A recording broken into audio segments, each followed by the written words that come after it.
The research that we've done started as a relatively small study in Australia back in 2015. And we were particularly interested at that stage in looking at the whole issue of why people come forward, but especially what inhibits them from coming forward. So what prevents them from sharing information or concern with authorities about violent extremism. And in that context, we were especially interested in people that we called intimates. So family members, close friends, partners, children, cousins, siblings, you name it. And part of that was driven by both the theory and the evidence that in many cases where people are radicalizing to violence, it is often those who are around them on a daily basis or who are closest to them who actually pick up some of those early signs. They might pick up early warning signs or early changes. So some of the barriers were around lack of trust in authorities, but even more than lack of trust was actually lack of information and knowledge about how to go about reporting to begin with. So outside the National Security Hotline, which is for urgent concerns or reports of things that are about to happen, we didn't really have a clear, unified system or a coherent set of mechanisms that would enable people to know who to go to and who they could talk to if they had concerns or if they had worries or if they had information. Another barrier, and this was a huge one, was concern about the consequences. So this goes to the motivation of why people report to begin with. If you are the intimate of somebody who you think might be radicalizing to violence, you are worried about two things, at least. You're worried about what they might do and the harm that they might cause to others, but you're also worried about the harm that they might cause to themselves. You're also worried about the harm that your reporting might cause for them and the harm that your reporting might cause for your family, for yourself, and sometimes for your community.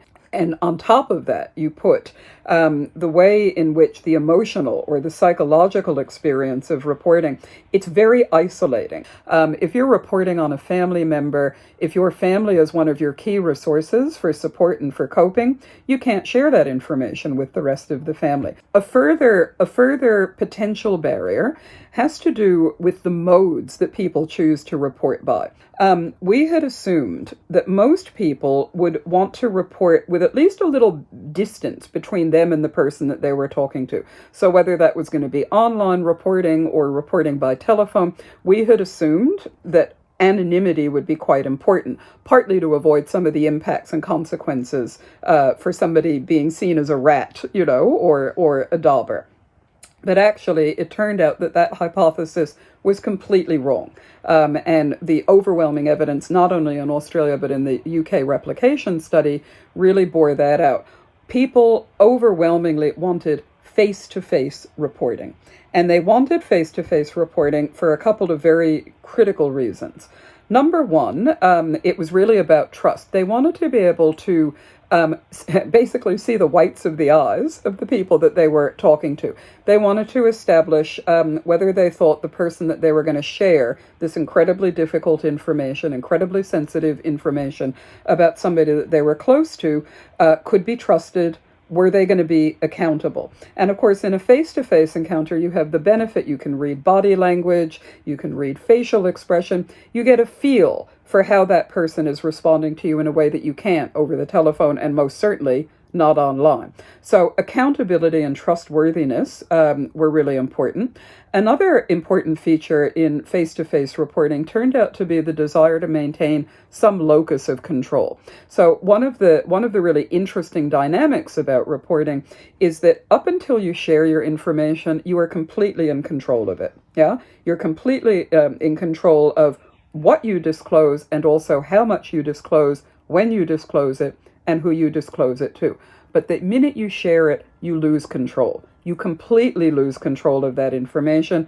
If you're sharing it with authorities, it is picked up and taken in directions that you no longer have a say in. The other point that people made was that anonymity is, if you're close to somebody, if you're a family member or even a close friend, anonymity is not really an option, right? You're coming forward because it's somebody that you care about. And we had a number of interview participants in both studies say to us that they wanted confidentiality, but they never saw that anonymity was even an option. Police were way down the list for Australia. So people were not so keen to go to the police, and it wasn't really a trust issue.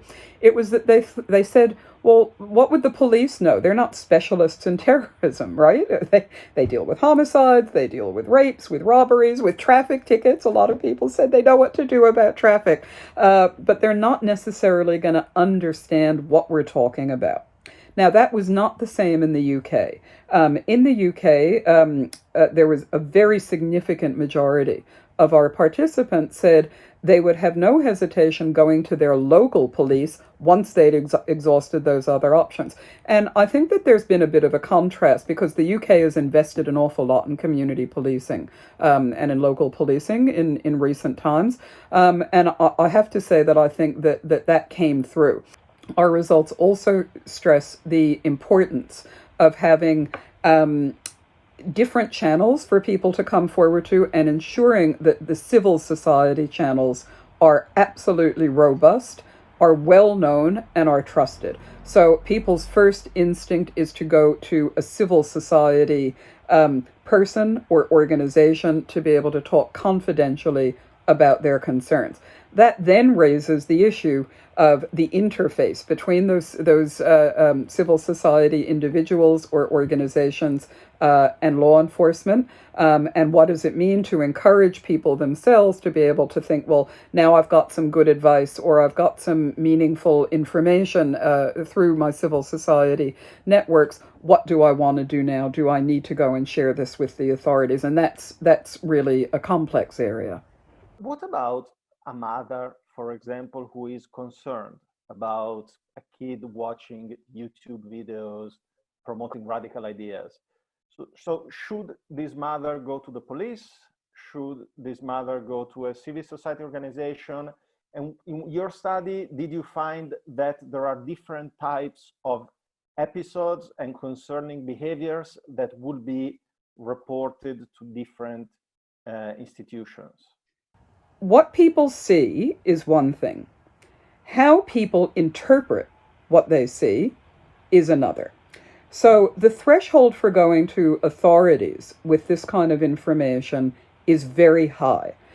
People need to feel that they've exhausted other options, and there are a range of options that we talk about in the study, everything from directly engaging with that person and trying to get them to, trying to challenge the way that they're thinking or behaving, through a range of what you might summarize as help-seeking behaviors on the part of somebody who's thinking about reporting before they decide that nothing I'm trying is working and I'm really scared that something bad is going to happen.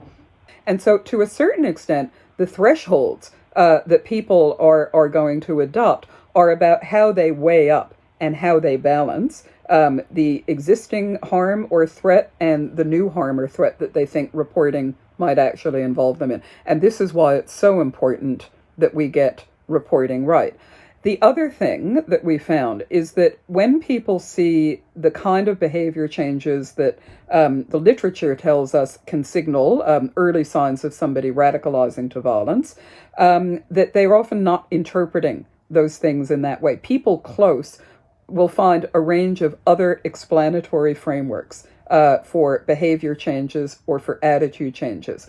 And often what can happen then is that it has to be something, there has to be quite a significant change. Do you have any sense that barriers and threshold would be different across geographical areas, but also ideological groups? And do you think also that they have changed over time? We really have, given that the very first study was done in 2015, so we concluded it in 2015. That's really only 5 years ago. So I think we've got about 5 years worth of seeing what's changed.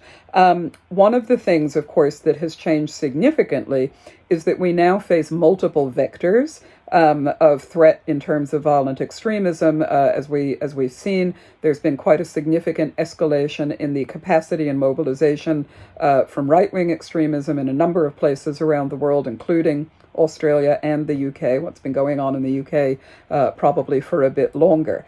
In the United Kingdom study, we included a small subsample of young white British people who came from geographical areas where there was known exposure to right-wing extremist incidents of violence and right-wing extremist influences. I have to preface what I'm about to say by saying it was a very tiny sample, okay? So I don't think that we can generalize from it at all. But having said that, one of the interesting things that we learned was that unlike British Muslim young people, who almost overwhelmingly said they would go to the police at a fairly in a fairly consistent way. They didn't have those reservations, but young white British people did. They were more mistrustful of the police. In some cases, they came from intergenerational environments